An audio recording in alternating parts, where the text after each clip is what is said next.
നമസ്കാരം. ഉച്ചക്കത്തേക്ക് ഉണ്ടാക്കാൻ പറ്റുന്ന ഒരു എളുപ്പക്കറി കാണിച്ചിട്ടെ. പച്ചക്കറിയോ മീനോ ഒന്നും ഇല്ലാത്ത ദിവസം ചെറിയൊരു എരിവും ചെറിയൊരു പുളിയും ഒരു കുഞ്ഞി മധുരമൊക്കെ ഉള്ള നല്ല വറുത്തരച്ച പുളിങ്കറിങ്ങ വെച്ചാലോ. ഒരു പ്ലേറ്റ് ചോറ് കാലിയാവൻ ഈ ഒരൊറ്റ കറി മതി. ഒരുപാട് സാധനങ്ങളൊന്നും വേണ്ട ഈ പുളിങ്കറി ഉണ്ടാക്കാൻ. എന്നാ പിന്നെ എങ്ങനെ ഉണ്ടാക്കുന്നത് നമുക്കൊന്ന് കണ്ടാലോ. ചീനിച്ചട്ടി അടുപ്പത്ത് വെച്ച് ചൂടാവുമ്പോഴത്തേക്കും അതിലോട്ട് 1 കപ്പ് വറുത്ത തേങ്ങ ഇട്ട് കൊടുക്കുവാണേ.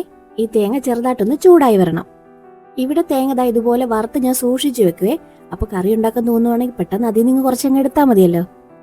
തേങ്ങ ചെറുതായിട്ടൊന്ന് ചൂടായി വരുമ്പോഴത്തേക്കും നമുക്കിനി ഇതിലോട്ട് ഒരു 1/2 ടീസ്പൂൺ മഞ്ഞൾപ്പൊടി ഇട്ട് കൊടുക്കാം. ഇത് തേങ്ങയോട്ട് നല്ലപോലെ ഒന്ന് മിക്സ് ചെയ്തെടുക്കണേ. ഇനി ഇതിലോട്ട് 1 ടേബിൾ സ്പൂൺ മല്ലിപ്പൊടി ചേർത്ത് കൊടുക്കാം.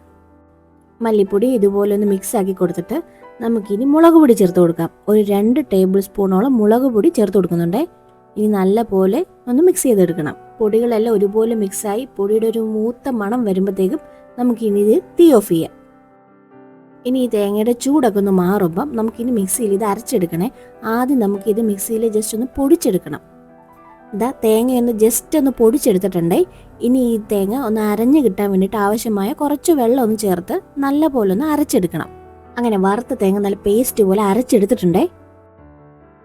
ഇനി ഒരു പാൻ ചൂടാകുമ്പോൾ അതിലോട്ട് ആവശ്യത്തിന് വെളിച്ചെണ്ണ ഒഴിച്ചു കൊടുത്തിട്ട് 1 കപ്പോളം കൊച്ചുള്ളി അരിഞ്ഞത് ചേർത്ത് കൊടുക്കണം.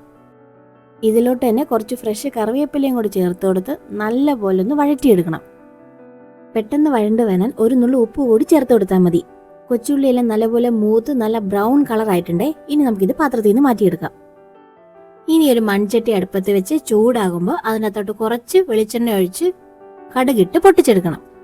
കടുക് പൊട്ടിക്കഴിയുമ്പോഴത്തേക്കും 1 നുള്ള് ഉലുവ ചേർത്ത് പൊട്ടിച്ചെടുക്കണം. ഇനി ഇതിലോട്ട് 3 വറ്റൽമുളക് 2ആയിട്ട് കീറിയത് കൂടി ചേർത്ത് കൊടുത്ത് നല്ലപോലെ ഇളക്കി കൊടുക്കണം. ഇനി എരിവിന് വേണ്ടി 1 പച്ചമുളക് നൈസായിട്ട് അരിഞ്ഞത് കൂടി ചേർത്ത് കൊടുക്കുവാണേ. വളരെ നൈസായിട്ട് അരിഞ്ഞ ഒരു 2 ടീസ്പൂൺ ഇഞ്ചി കൂടി ചേർത്ത് കൊടുക്കുന്നുണ്ട്. ഇനി ഇഞ്ചിയും പച്ചമുളകും ഒക്കെ നല്ലപോലെ ഒന്ന് മൂപ്പിച്ചെടുക്കണേ. ഇനി ഇതിലോട്ട് 5-6 വെളുത്തുള്ളി 2ആയിട്ട് മുറിച്ചത് കൂടി ചേർത്ത് കൊടുക്കുന്നുണ്ട്. ഇനി ഇതിലോട്ട് 2 തണ്ട് ഫ്രഷ് കറിവേപ്പിലയും കൂടി ചേർത്ത് നല്ലപോലെ ഒന്ന് വഴറ്റിയെടുക്കണം. ഇനി നമ്മൾ നേരത്തെ അരച്ചു വെച്ച വറുത്ത തേങ്ങാക്കൂട്ടോട് ഇതിലോട്ട് ചേർത്ത് നല്ലപോലെ ഒന്ന് വഴറ്റിയെടുക്കണം. തേങ്ങാക്കൂട്ട് എണ്ണയിൽ നല്ലപോലെ വഴണ്ട് വന്നിട്ടുണ്ടേ. ഇനി ഇതിലോട്ട് ആവശ്യത്തിന് വെള്ളം കൂടെ ചേർത്ത് കൊടുക്കണം. ചൂടുവെള്ളമാണോ കേട്ടോ എടുത്തിട്ടുള്ളത്.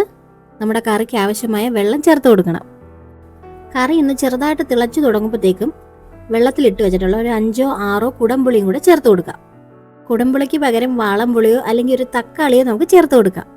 ഇനി ഇതെല്ലാം കൂടെ നല്ലപോലെ ഒന്ന് മിക്സ് ചെയ്ത് നമ്മുടെ കറിക്ക് ആവശ്യമായ ഉപ്പ് കൂടി ചേർത്ത് കൊടുത്ത് ഒന്ന് തിളപ്പിച്ചെടുക്കണം. ഈ സമയം കറി കുറച്ചുകൂടെ ലൂസ് ആവണമെങ്കിൽ കുറച്ച് ചൂടുവെള്ളം കൂടെ ഒഴിച്ചു കൊടുത്താൽ മതിയേ.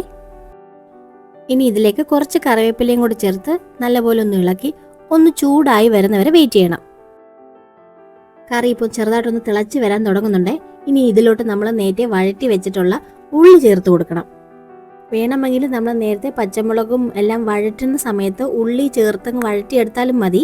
പക്ഷെ ഇങ്ങനെ സെപ്പറേറ്റ് വഴറ്റിയെടുത്ത് ചേർക്കുകയാണെങ്കിൽ കുറച്ചും കൂടെ കറിക്ക് ടേസ്റ്റ് കൂടുതലാണേ. ഇനി ഇതെല്ലാം കൂടെ നല്ലപോലെ വെട്ടി തിളയ്ക്കുന്നവരെ വെയിറ്റ് ചെയ്യാം. കറിയെല്ലാം നല്ലപോലെ വെട്ടി തിളയ്ക്കുന്നുണ്ടേ.